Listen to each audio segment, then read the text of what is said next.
mo fi àsìkò yìí kí gbogbo ojú tó ń wò mí, àtọmọdé àtàgbà. Ọ̀rọ̀ tí mo wá sọ̀rọ̀ lórí bàbá wa Bọ́lá Ahmed Tinubu ni. Bàbá wa Bọ́lá Ahmed Tinubu, nígbà tí wọ́n fẹ́ dé ipò president,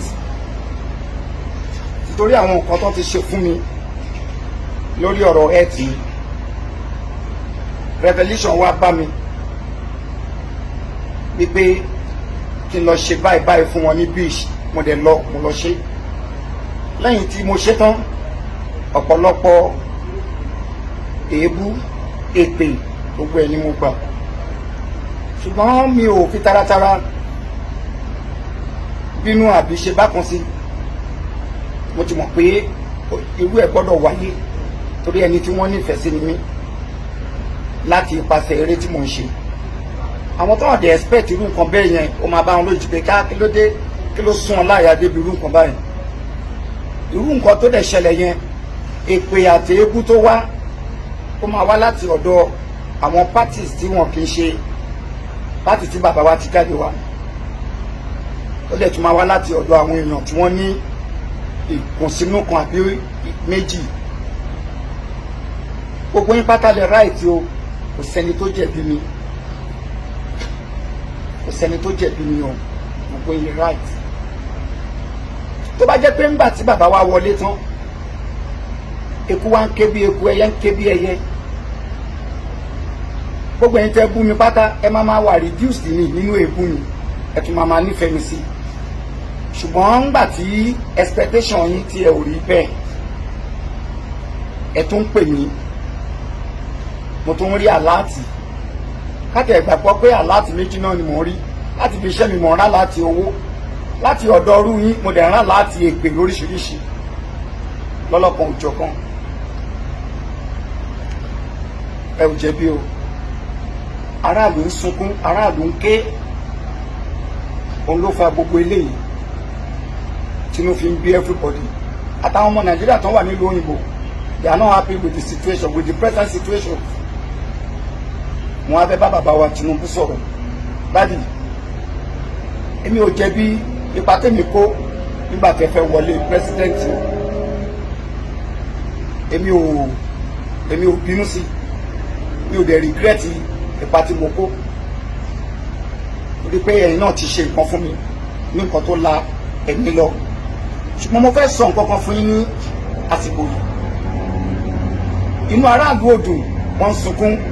expectations wọn ò rí látọ̀dọ̀ yín. Èmi dẹ̀ mọ̀ pé ẹ̀ ń try gan-an, ẹ̀ ń gbìyànjú gan-an, ṣùgbọ́n ẹ̀dìyẹ ni yín. Ẹ̀dìyẹ ni yín, ìtumọ̀ tẹ́bi jẹ́ ẹ̀dìyẹ ni pé ní ògùn yóò dádì. Ẹ̀dìyẹ ń làágùn, ìyẹ́ ara ẹ̀ ni ò jẹ́. Ẹ̀yin lẹ́dẹ̀ fà á tí àgùntẹ́dìyẹ ńlá yẹn tí wọn ò fi rí níta. Gbogbo àwọn tí wọ́n sọ̀rọ̀ àǹtí yín tí ẹjọ́ ń ṣiṣẹ́, wọn ò jẹ́ kí iṣẹ́ yín yọ. Ẹ̀yin lẹ́dẹ̀ fà á tí wọn ò fi jẹ́ kí iṣẹ́ yín yọ. Táwa oní tíátà bá fẹ́ ṣeré, a máa ṣe nǹkan kan tó ń pè ní audition. A máa kó síta, a máa lọ sáwọn institutions tí wọ́n ṣe theatre art. Àbá máa lọ sọ́jú gbogbo, a máa kéde síta wípé ẹni tó bá fẹ́ nífẹ̀ẹ́ kópa láti inú eré tá a fẹ́ ṣe kó máa bọ̀ ká ṣe audition fún. Ẹ̀yin fún ara yín mọ̀ra yín nínú political circle. Tẹ́ ẹ̀ bá mọ̀ra yín, ẹ ò ní mú irú Wike kó lọ di Àbújá mú tó dẹ̀ ń ṣe ribiribi. Ó dẹ̀ fẹ́ kẹ́ tó rántí Sanusi Soludo, ex Central Bank governor Sanusi Soludo. Gbogbo ọ̀rọ̀ tó sọ lẹ́yìn tó kúrò ní ipò tí wọ́n yọ, gbogbo ẹ̀ pátá ló mú ọgbọ́n jáde. Ẹ bá look into àwọn ọ̀rọ̀ tí màá yẹn sọ, kẹ́ ṣiṣẹ́ lórí ẹ̀. Ó dàbí ẹni pé ẹ kọ bí ara sí ọ̀rọ̀ báyìí. Wọ́n á fi àsìkò ìbẹ̀yìn ẹ lọ fọ́ọ̀mù monitoring team. Kò kò sí nǹkan tó bá tẹ́ bá fi ọmọ bíbí inú yín sí national monitoring team tó máa tẹ́yìn bá ti assign iṣẹ́ síta tẹ́ bá ti fi yàn sípò gbogbo sectors pátá ló yẹ pé ẹ máa monitor kì í ṣe pé kẹ́kàn believe pé mo ti yan lágbájá ìṣòwàlà ìyẹn ti kúrò mẹ́rin ẹ̀kọ́ tí kúrò mẹ́ta fún àpẹẹrẹ lórí ọ̀rọ̀ palliative ẹ̀yin náà rí ibi tẹ́ bára yín yúùtù ló lè ṣe kẹbi yúùtù lọmọbìnrin tó kóyà ńlá ìyàwó yẹn jẹ tẹ dáṣẹ̀ríà fún wọ́n pọ̀ bẹ́ẹ̀ ní gbogbo sectors kò sí nǹkan tó ní kí ẹni kéèyàn lọ ṣe títì tẹ bá kó yẹn fún wọn kàkà kan ṣe títì wọn máa pàṣẹ ẹni wọ́tẹ́ yìí bá ní monitoring team tẹ wí iná wọn tó máa gba bribe o ọgbọ́n tẹ máa fi ṣetán bí fi rí bribe gbà supervisor wà mẹ́ àbáwọn ghost supervisors àwọn ghost supervisors tí wọn anybody ò ní mọ̀ iṣẹ́ yẹn ayọ̀ tí ẹ bá dán gbogbo orí tí mò ń sọ yìí tí ẹ bá dán wò tí ẹ bá gbégbèsè báwa ṣe ń rí bí a ṣe ń receive alert èpè ni mo mí ni o lóríṣiríṣi àwọn collective èpè tẹ ni èmi ń gbà náà ẹ̀yin náà máa gbà ó torí wípé gbogbo àwọn tí wọ́n sọ̀rọ̀ àdìyẹ tó ń bá yín ṣiṣẹ́ yẹn èyí tó dá wà nù wọn o gbogbo wọn náà kọ́ ni wọ́n bàjẹ́ o but majority of them ni wọ́n jẹ́ kí iṣẹ́ yín yọ. I am not here to mention any names majority of them ẹ̀yin náà mọ àwọn tó ń jẹ́ kí iṣẹ́ yín yọ nínú wọn ẹ dẹ̀ mọ àwọn tí wọ́n jẹ́ kí iṣẹ́ yín yọ. Ẹ gbé politics sílẹ̀ igi tó bá yẹ kó wọnú wò ní kẹjẹ kó wọnú wò igi tí ò bá yẹ kó wọnú wò ẹ yọ kúrò. So nípa bẹ́ẹ̀ èpè táwa ń gbà á lè dínkù bí bẹ́ẹ̀ kọ́ báwa bá ṣe ń gba èpè yẹn bẹ́ẹ̀ náà lẹ́yìn náà ṣe máa gbà dáàdì I'm so sorry sir. Gbogbo ẹ̀yin tẹ̀dẹ̀ ń ṣépè èpè kọ́ ló kàn àdúrà ló kàn nítorí pé millions ni ẹ̀yin tẹ́ ìdìbò fún bàbá wa Bọ́lá Ahmed Tinubu ẹ ò yàtọ̀ sí mi tí mo lọ sídìí ilẹ̀ lókun ìyàtọ̀ ọbẹ̀ ni pé wọ́n ò sídìí ilẹ̀ wọ́n tó kúrò nílé ẹ̀ revolution ló ní kémi lọ́jọ́ tèmi ṣe ìwọ gbé tèmi yẹn tì ọ̀tún wọn náà kúrò nílé ẹ̀ o mú káàdì ẹ̀ dání káàdì ìdìbò ẹ̀ ó dẹ̀ lọ sí polling booth ó ṣe kí ni o lọ dìbò fún Bọ́lá Ahmed Tinubu àjọ ń gbèpè yẹn ni tí Bọ́lá Ahmed Tinubu ò bá ṣe dáadáa so èmi nìkan kọ́ ni mò ń gbà ó lè jẹ́ mi ni wọ́n dojú kọ o yẹn ni Bọ́lá Ahmed náà máa fi mọ̀ pé ibi ńlá ni mo kó nípa báwọn ṣe máa dépò mi ìdè kópa yẹn láti fi gba nǹkan mo wá san ẹ̀san nǹkan táwọn náà ṣe fún mi wọn gẹ́gẹ́ bí Ọlọ́run ṣe ní kí n dìde kí n lọ ṣe èmi nìkan kọ́ ni mo gbàdúrà fún Bọ́lá Ahmed Tinubu àwọn ìyá arúgbó kan náà gbàdúrà atẹ́gùn èpè yẹn náà lọ sọ́dọ̀ wọn tí Bọ́lá Ahmed Tinubu tí ò bá àṣeyọrí gbogbo ẹ̀ tó dìbò fún pátá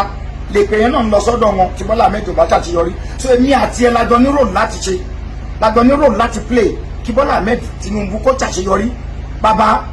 aráàlú sunkún ẹ gbìyànjú ẹ lọ gbìyànjú kẹ́ ẹ mójútó iṣẹ́ yìí dáadáa ẹ má ṣàsùnpara ọmọ yóò lè ọmọ bíbí inú yín kò lè ní kí orúkọ yín bàjẹ́